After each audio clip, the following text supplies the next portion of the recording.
যদি প্রশ্ন করা হয় বাংলাদেশে পর্যটকদের কাছে সবচেয়ে আকর্ষণীয় পর্যটন স্থল কোনটি, উত্তরে সেন্ট মার্টিনের নাম থাকবে একদম উপরের দিকে।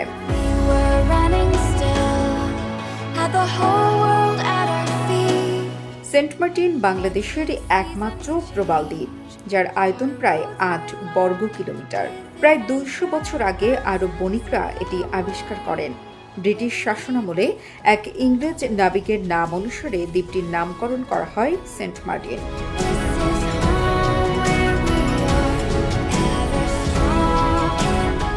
স্থানীয়ভাবে এটি নারিকেল জিঞ্জিরা নামেও পরিচিত, কারণ এখানে প্রচুর নারিকেল গাছ জন্মায়। দ্বীপে ১৫৭ প্রজাতির প্রবাল, ২৪০ প্রজাতির মাছ ও দুর্লভ সামুদ্রিক কচ্ছপ পাওয়া যায়।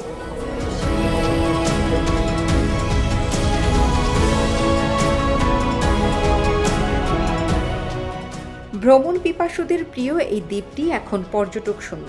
বঙ্গোপসাগরের নীল জলরাশির বুকে জেগে ওঠা এই ছোট্ট প্রবাল দ্বীপটি বছরের পর বছর ধরে ভ্রমণ প্রেমীদের মন কাড়লেও ২০২৫ সালের ১ ফেব্রুয়ারি থেকে সেন্ট মার্টিনে পর্যটকদের প্রবেশ সম্পূর্ণ নিষিদ্ধ করা হয়েছে। সরকারের সিদ্ধান্তে ফেব্রুয়ারি থেকে ৯ মাস এই দ্বীপে কেউ যেতে পারবে না।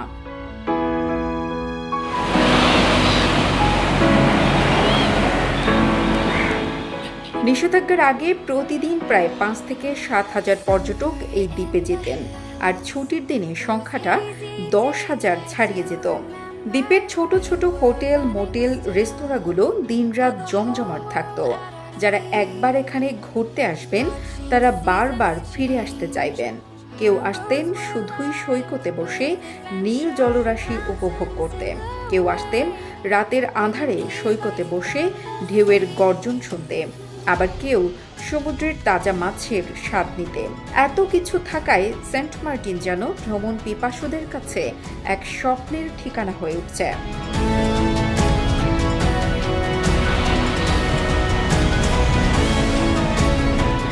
শুনতে অবাক লাগলেও সেন্ট মার্টিন ভ্রমণে নিষেধাজ্ঞা দেওয়ার পেছনে রয়েছে পরিবেশ রক্ষার কঠোর বাস্তবতা।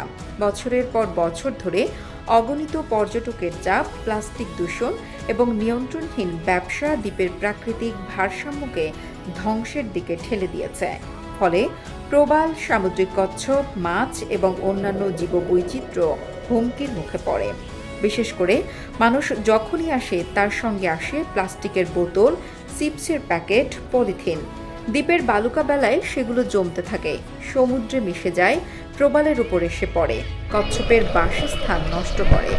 মূলত এসব কারণেই সরকার এবছর সেন্ট মার্টিন দ্বীপকে বিশ্রাম দেওয়ার উদ্দেশ্যে ভ্রমণ নিষেধাজ্ঞা দিয়েছে। অনেক সময় পর্যটকদের অসচেতন আচরণের ফলে প্রবাল ভেঙে যায়, জীববৈচিত্র্যের স্বাভাবিক পরিবেশ নষ্ট হয়। দিনে দিনে সেন্ট মার্টিনের নীল জল ঘোলাটে হতে থাকে, সৈকতের সৌন্দর্য ফিকে হয়ে যেতে থাকে।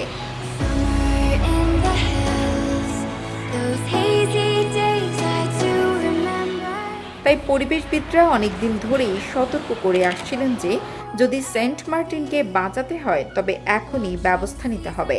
পরবর্তীতে পরিবেশগত কারণে অন্তর্বর্তীকালীন সরকার সেন্ট মার্টিনে সাময়িকভাবে পর্যটক ভ্রমণ নিষিদ্ধ করে। পর্যটন নিষিদ্ধ হওয়ায় সবচেয়ে বেশি ক্ষতির মুখে পড়েছেন স্থানীয় বাসিন্দারা। সেন্ট মার্টিনের বাসিন্দাদের অধিকাংশই পর্যটনের উপর নির্ভরশীল।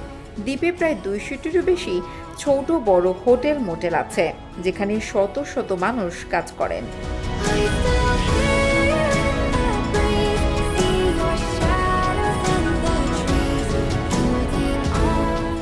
হোটেল, মোটেলের মালিকরা অনেকেই ঋণ নিয়ে ব্যবসা গড়ে তুলেছেন। পর্যটক না থাকলে তাদের আয়ের পথ পুরোপুরি বন্ধ হয়ে যায়। দোকানদার, রেস্তোরাঁর কর্মচারী, ট্রলার মালিক, ট্যুর গাইড, এমনকি নারকেল বিক্রেতারাও এখন অনিশ্চয়তার মধ্যে দিন কাটাচ্ছেন। কেউ কেউ বলছেন সরকার যদি পুরোপুরি বন্ধ না করে সীমিত সংখ্যক পর্যটককে অনুমতি দিত তাহলে ব্যবসাগুলো অন্তত বেঁচে থাকত। পর্যটক ব্যবসায়ীরা বলছেন পুরোপুরি বন্ধ না করেও কিছু ব্যবস্থা নেওয়া সম্ভব ছিল। প্রতিদিন নির্দিষ্ট সংখ্যক পর্যটককে অনুমতি দেওয়া যেতে পারত, যাতে একসঙ্গে প্রচুর মানুষের চাপ না পড়ে। ইকো ট্যুরিজমের নিয়ম মেনে প্লাস্টিক ব্যবহার পুরোপুরি নিষিদ্ধ করা যেতে পারত। পর্যটকদের জন্য বাধ্যতামূলক প্রশিক্ষণ বা সচেতনতামূলক নির্দেশনা চালু করা যেতে পারত, যাতে তারা পরিবেশ বান্ধব আচরণ করেন। We were running still, had the whole world at our feet, watching seasons change. Our roads were lined with adventure, mountains in the way. এছাড়া দ্বীপের বাসিন্দাদের বিকল্প আয়ের উৎস তৈরি করা প্রয়োজন, যাতে তারা পর্যটন ছাড়াও জীবিকা নির্বাহ করতে পারতেন।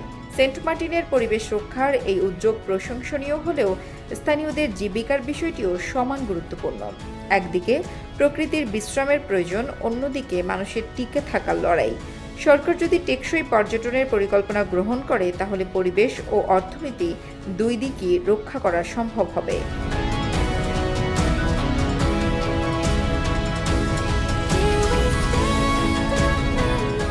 সেন্ট মার্টিন আবারও তার স্বাভাবিক সৌন্দর্য ফিরে পাবে, কিন্তু সেই সৌন্দর্য রক্ষা করতে হলে আমাদেরও দায়িত্ব নিতে হবে। আমরা যদি সচেতন না হই, তাহলে হয়তো একদিন এই নীল জলরাশি, প্রবাল প্রাচীর আর কচ্ছপের বিতরণ শুধুই অতীতের গল্প হয়ে যাবে।